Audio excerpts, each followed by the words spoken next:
Welcome, my homies, to the Please Do Tell podcast, where age is just a number and stories know no bounds. I'm Ronnika, your millennial storyteller, here to bridge the generational gap, one captivating narrative at a time. So, in each episode, we embark on a journey exploring shared experiences, heartfelt connections, and the timeless art of storytelling. From the wisdom of baby boomers and I would also say silent generation as well, to the perspectives of Gen Z, there's a tale for everyone in our diverse tapestry of human experiences. So grab your favorite beverage, settle into your comfiest chair, and prepare to be swept away by tales that resonate across generations. Get ready for insights, laughter, and moments that remind us of our shared humanity. Thank you for joining me on this adventure. Now, without further ado, let the storytelling begin. All right, you all. So if you're new here, hey, my homies, I'm Ronnika. And we usually have this segment called At the Playground. Okay? So the random story on the playground today is I watched the documentary, or it's a docuseries, and it's called Black Twitter, a People's History docuseries. It's 3 parts, and I believe it comes on Hulu. But just to hear the stories of how it began, how Black Twitter has turned into something that I think even Black folks just can't believe that it's done. It's celebrated and sustained a community online, and I think for myself, I've been on. Well, it's now X, but in that documentary, in that one, they said they were like, "Oh yeah, we'll acknowledge it as X here and there, but it's gonna always be Black Twitter." I think to myself, 15 years ago, I started my own page, and how hashtags still help us navigate the world that's around us. So when you get some time, tap in. I think the episodes may be 30 minutes apiece, but a history of basically Black folks clowning or getting things done, and how it just really changed the game for branding and communicating across so many different cultures. So Black Twitter, that's not a plug or anything. I just finished the last episode today, and it was really, really good. So that leads me into our full on story time for today. So, my first question to you is, have you ever been disliked for being who you are? Don't don't say it was just me. It's not just me, right? Okay. All right. So it took a while for me to understand that I have the power to command a room. Like my line name is prominence, and to hear the description of why that name was chosen for me just really had me and just like, you see that about me? Oh, okay, I'm just being my natural self. But wow, thank you. Something I do naturally because it's who I am, but I owe that to the women in my life, especially that have been a part of my village.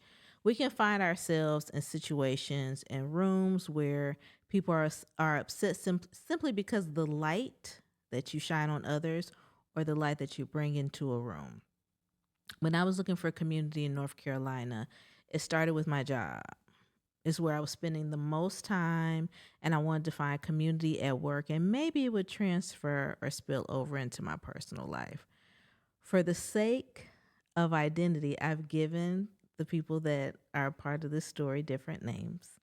But when I arrived to NC, I had no job. I believe I told you all that in a couple episodes back. I had no job. I stopped into a department store that I applied for before even making it to North Carolina, and I was offered an interview on the spot. I walked in. I said, "Hey, I submitted an application maybe a couple weeks ago. I wanted to know if there was a hiring manager here." So she said, "Yeah, do you have a moment?" I already went dressed, ready for the interview. The only position that was available was in the active wear section, and it was like 100% commission. So she said, "Well, if you don't sell anything, you don't make any money."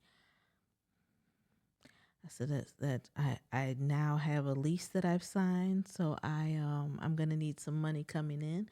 So let me see what other options I have. My sister gave me this great idea of, hey, go to the temp agency. Maybe you can find something temp to perm or just something that can float you along until you find something full time. Because by this time, I was not in school yet. I was still going back and forth. I had been accepted, but listen, that out of state versus in state, the different beast. So I had to literally work my way until I was able to get into school. So there was this possible tip to perm position at an insurance company in their claims department, a big insurance company in North Carolina. The odds seemed favorable, so I gave it a try. I started with two other people, and one of them did not last long enough to go from the training room to the main floor. I wish I remembered her name because I remember her going on Facebook and announcing that she was let go. I'll never forget it. During the training period, you weren't allowed to take any time off unless it was already approved before you were hired in. So it was myself and another guy. We were ready to finally go on to the main floor and to work independently. So you went from the training floor, it was just a group of us, to being able to go on to the main floor and work, as I said, independently. I began to talk with some of the girls that were on the team. They had been there about a couple months or so prior to myself. They all talked about the increase from being hired in permanently and carrying their own insurance. Like that was all they talked. They were just really excited about being hired in. They were saying, oh, well, such and such guy hired in within 3 months. I've been here about 2.5. So maybe around the 90-day period, that's when they start considering if you're going to go from temp to perm. So they asked if I wanted to go to lunch that day, and I obliged. I offered to drive, so we piled into my car.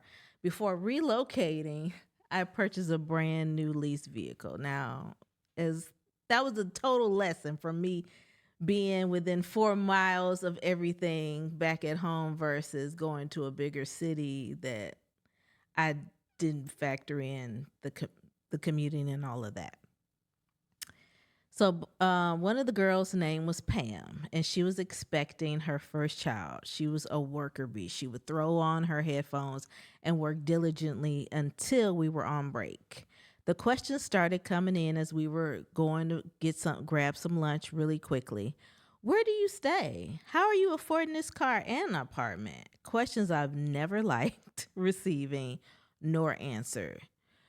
Do you know that Pam called my leasing office and asked how much a 1-bedroom apartment in my complex was going for? Then Pam called a local dealership to get an idea of how much my monthly payments were. This is no exaggeration. Like I can call two friends right now that were friends to this day, that they were there and they watched everything play out. It was unbelievable. It was scary. It was scary. Pam eventually went on leave, and her crew began to tell me things that she was doing behind my back. Pam even said to me one time that both of us are Capricorns. I don't know why I don't have a personality like yours. Everyone likes you. She looked me right in my face and said this, and I said, I don't think zodiac signs has anything to do with personalities. We're just our own people, and that's about it.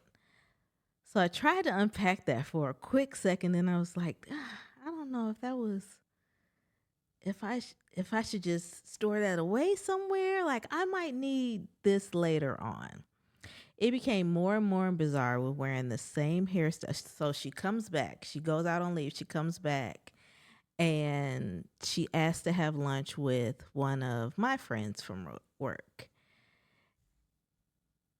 He comes to my desk after going down to the cafeteria with her, teary-eyed, and he said, we need to talk. I said, okay. So he said, what are you doing for lunch? I said, but you've already taken lunch. He said, oh, no, sweetie. We need to go get something to eat now. His name is Didi. I'm going to call him Didi. Didi was saying that he's like, oh my gosh, Pam was trying to figure out like how much you make, how are you sustaining yourself. She said that you have multiple boyfriends here, you're sleeping with everybody. And I was just like, this is her first day back. Like, And I welcomed her back with open, like, what's the issue? He said, it just really felt like jealousy. I don't know what, did you do anything to her? I said, no, that's between her and somebody else, because I can't worry about why she doesn't like me. It got to a point of, this is where you've heard me tell the story of a piece of the story where it had got to be so much, because she was telling whoever was connected to me these different stories, that I went outside, and I used to always keep sneakers in my trunk, and I had on cream pants, orange, I think a light gray and cream top that I got from New York and Company. And I remember I had micro braids, and I think I had tied them up into a top bun. And I went outside and I switched out my shoes. And that's when my mother was not able to like calm me down. She said, "Oh my goodness, I think you need to call your dad, because there's no talking you off this ledge."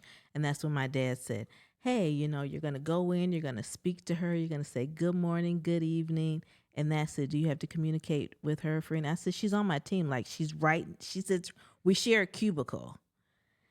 And he said, "Again, you're gonna go in there. You're gonna say good morning. You're gonna say good evening." But you will never let her see you sweat.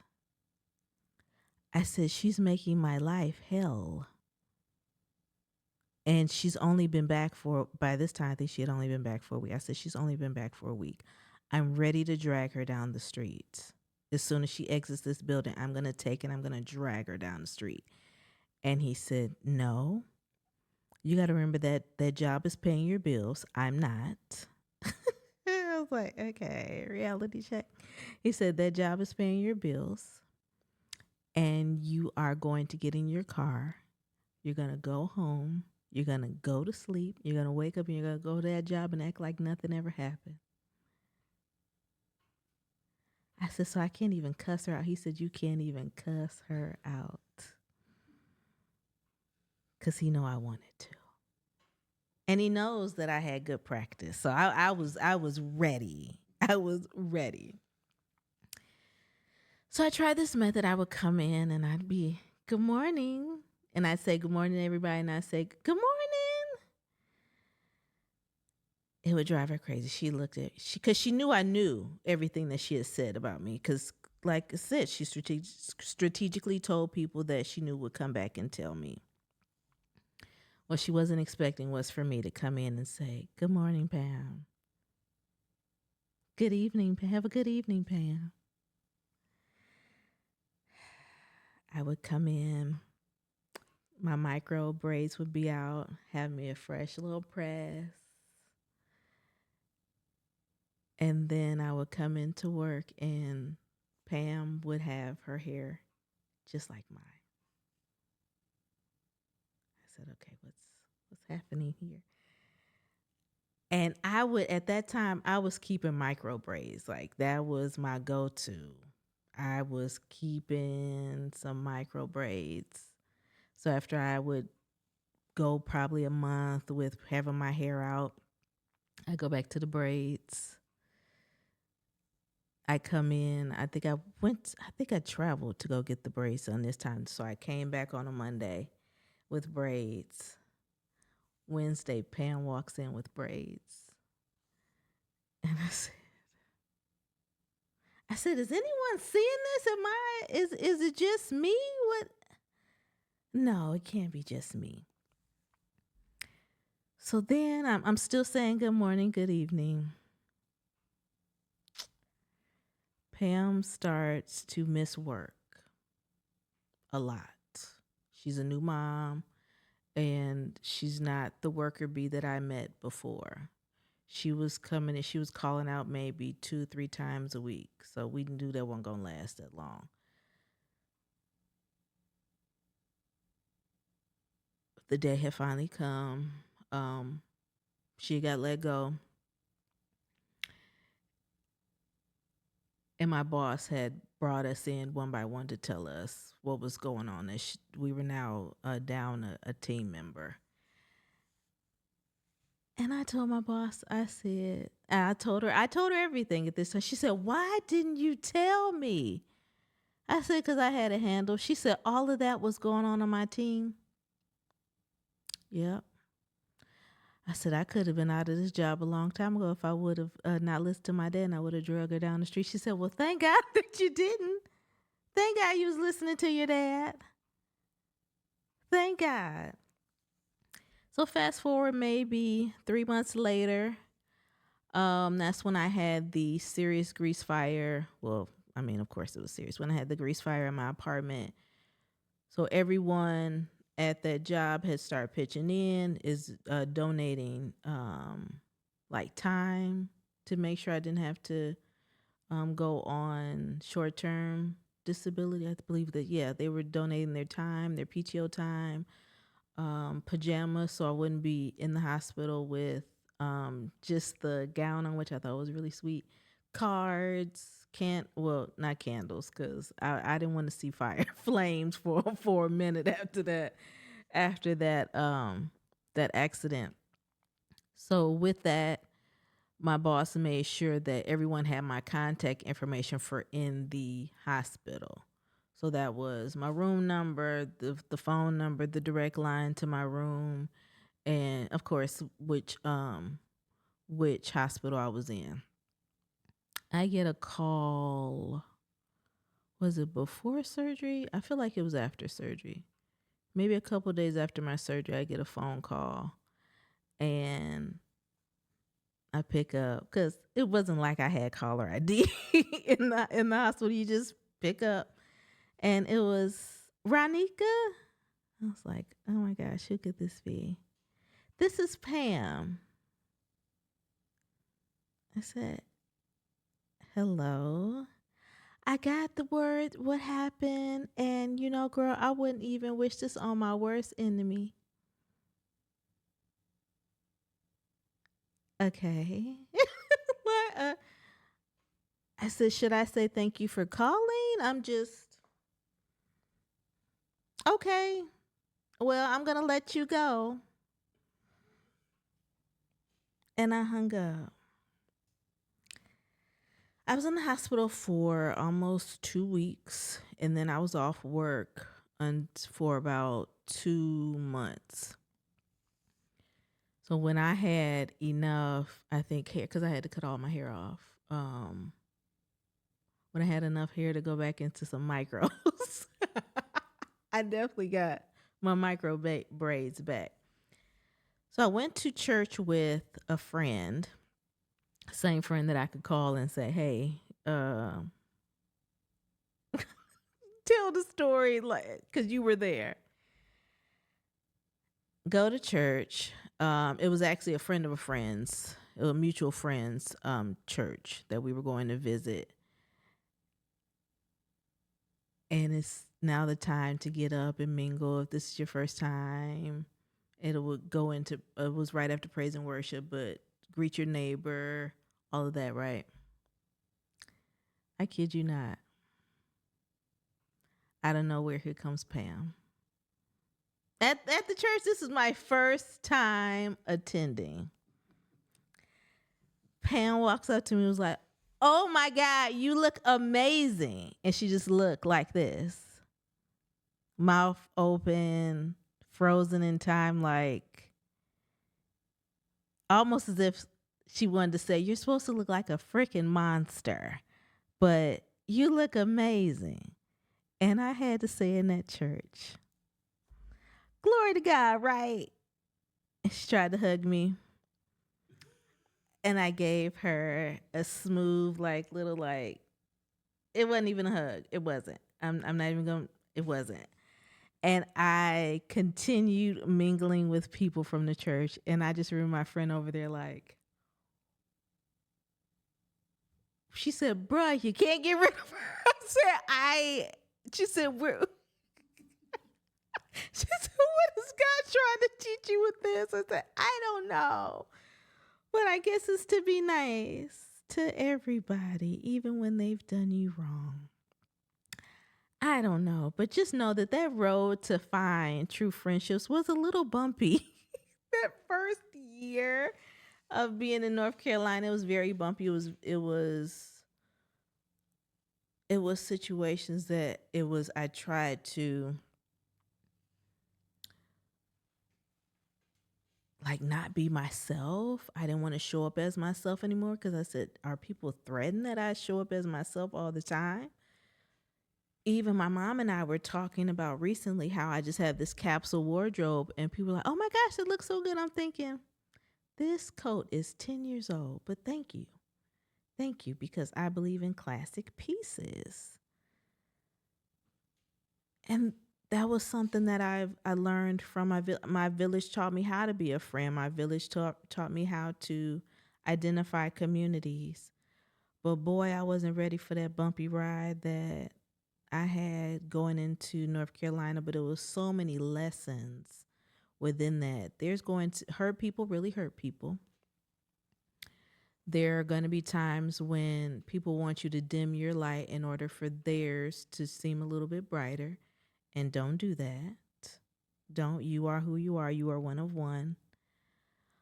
But continue to, my takeaway from all that is find community where you find joy. I didn't find joy necessarily in that job. A lot of us were trying to grind it out. We were trying to go to school. We were just trying to make a living for yourself. I just wanted some good insurance. Okay. I wanted good insurance. I wanted something I was going to be able to pay my bills and able to sustain me until I was able to get into school and get the funding source that way. And that's what I did. But it took me weeding through very hurt people in order to find some genuine relationships. So the communities that I've even built around myself now is because my love language is stories. Hello, it must be one of yours too because you're here. And I find community with like live storytelling events, the theater. That's another reason why I like going to sit at the bar even by myself. There's always a story there. So everyone has a story and I be wanting to hear it. I'll be right there enjoying my dinner and just listening to someone just talk all night long. So I don't want you to ever feel as though, oh my goodness, I'll never find those friends. You have to go out and seek that community for yourself. And it may be some situations where it's like, I'm not really feeling this person. That's okay to just pull back. It's quite all right. And especially someone that has now reached the age of 40, I really be pulling back. Like, oh no, this isn't what I want. This isn't what I want to be surrounded by. I want to leave you with this when it comes to association, and we have to only associate with people as much as we choose to associate with them. And sometimes those seasons will end, and being okay with that. And then you get to find a whole new community if you choose to. So I'm going to end that story time with that. Hope you got something from it. I believe you did. It's really that it's going to take some trial and error to get to where you want to be.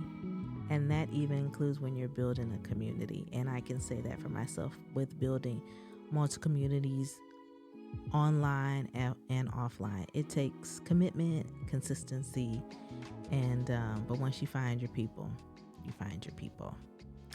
And that brings us to the end of another episode of the Please Do Tell podcast. Thank you so much for joining me on this journey through the power of storytelling. If you enjoyed today's episode, don't forget to subscribe to the podcast and leave a review, please. Your feedback means the world to me and helps others discover the magic of Please Do Tell. And remember, if you have a story you'd like to share or any thoughts you'd like to express, I'm always here to listen. Feel free to reach out to me through all the social media sites. If you can find me, Ronnika.Williams. I'm on IG, and Please Do Tell Podcast is on both IG and Facebook. So until next time, keep dreaming, keep exploring, and keep sharing your stories with the world. I'm your homegirl, Ronnika, and this is the Please Do Tell podcast. See you next time.